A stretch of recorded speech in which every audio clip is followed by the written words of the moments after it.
Today, I want to talk about how a hedge fund was just suspended from trading. I also want to talk about the giant losses at even the biggest US banks. And finally, I want to explain how Adam Aron has something big planned for earnings. So stay tuned and let's make some money. And now I'll dive straight in with the key information. So, Adam Aron tweeted saying AMC will announce Q4 and full year 2023 earnings February 28th at 5 PM EST.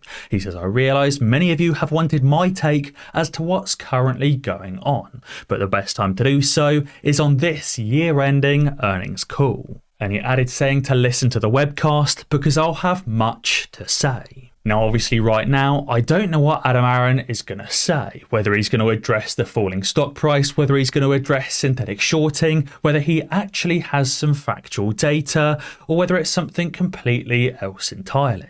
I think by the way he's saying that many of you have wanted my take as to what's currently going on and that he does have much to say, I assume he's talking about the current stock price. I guess this is going to include future plans going forward as to how he plans to increase AMC's stock price and continue making AMC more profitable as well. And maybe he's going to also address synthetic shorting on this call like MMTLP has done recently. And by that I mean MMTLP's discussions with the TradeStation broker and also general discussions of how multiple short sellers have approached them to purchase more shares than what FINRA and the SEC say is currently shorted.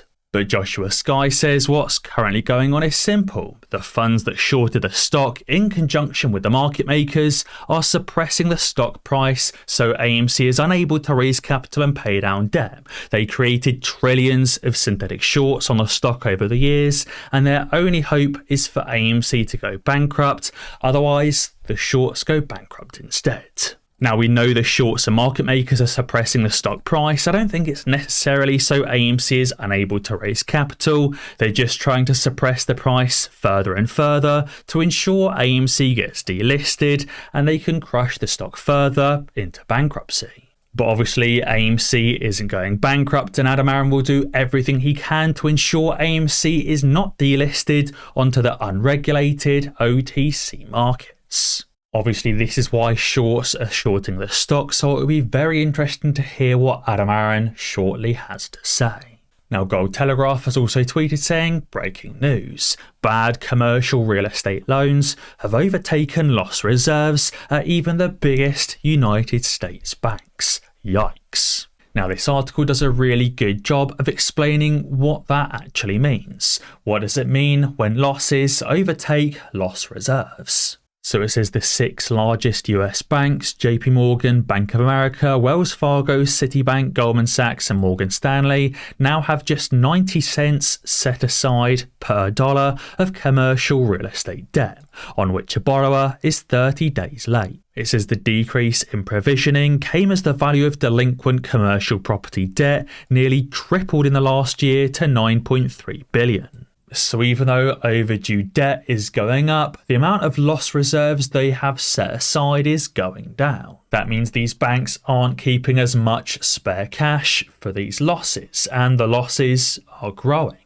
It says banks build reserves in order to cover potential losses. The required reserve rates differ depending on the perceived risk of the asset, and traditionally, real estate is seen as a fairly safe asset, meaning it gets a lower requirement. But obviously, reducing these loss reserves is a terrible idea at the moment, especially as New York Community Bank has just increased its provision for losses from $62 million up to $500 million. So all of a sudden, New York Community Bank is saying, actually, we do expect tons and tons of losses, around $500 million, and we're actually not prepared. We don't have enough spare cash. I also wanted to talk about today's fast-moving momentum news play on VTYX, which ran 72%. So I said at the pre-market saying I'm going to be watching VTYX at the open as it's starting to get some upward movement and might break the $4.37 pre-market high. I then said at the market open that it looks like it wants to continue pushing upwards, and then a minute later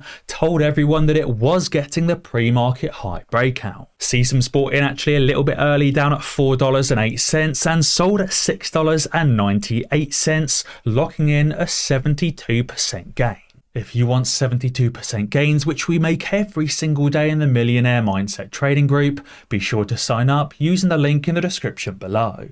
As you can see, Unusual Whales has also tweeted saying New York Community Bancorp NYCB is the only US lender with more than $100 billion of total assets, with commercial real estate loans amounting to more than 300% of capital at the end of September. Basically saying these banks are holding tons and tons of commercial real estate loans, which may be about to go to zero and very little capital. And when these real estate loans do start taking on more and more defaults, that capital hits zero as well, and the bank becomes insolvent. Right now, NYCB has 300% more loans than they have capital. So if 33% of these loans go bad, NYCB goes insolvent and ceases to exist. And actually, all of these major banks have way more losses than they have loss reserves. So around us we have these failing banks, and we also now have China banning short selling entirely and even suspending participants from the market. You can see investing.com has tweeted saying just in, China has banned major institutional investors from selling stocks at the open or the close and plans to track who is shorting.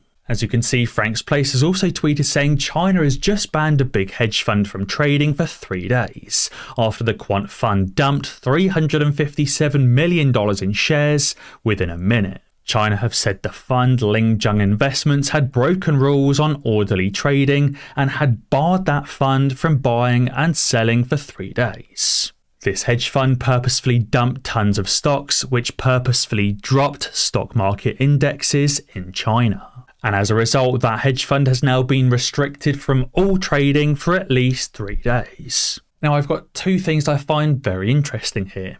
One, this is absolutely what the US markets or US regulators should be doing as well. If these hedge funds break the rules, they should be banned for at least a number of days, if not longer, depending on the severity of their rule breaking. Now, number two, you may say, Tom, 3 days doesn't sound like a lot. But imagine what could happen with AMC without any dark pool activity and without any illegal shorting for 3 whole days. Let's remember in June of 2021, the stock ran from $14, $20 per share up to $72 in just a few days, with the illegal shorting happening alongside. Imagine what it could do in multiple days without any illegal shorting whatsoever.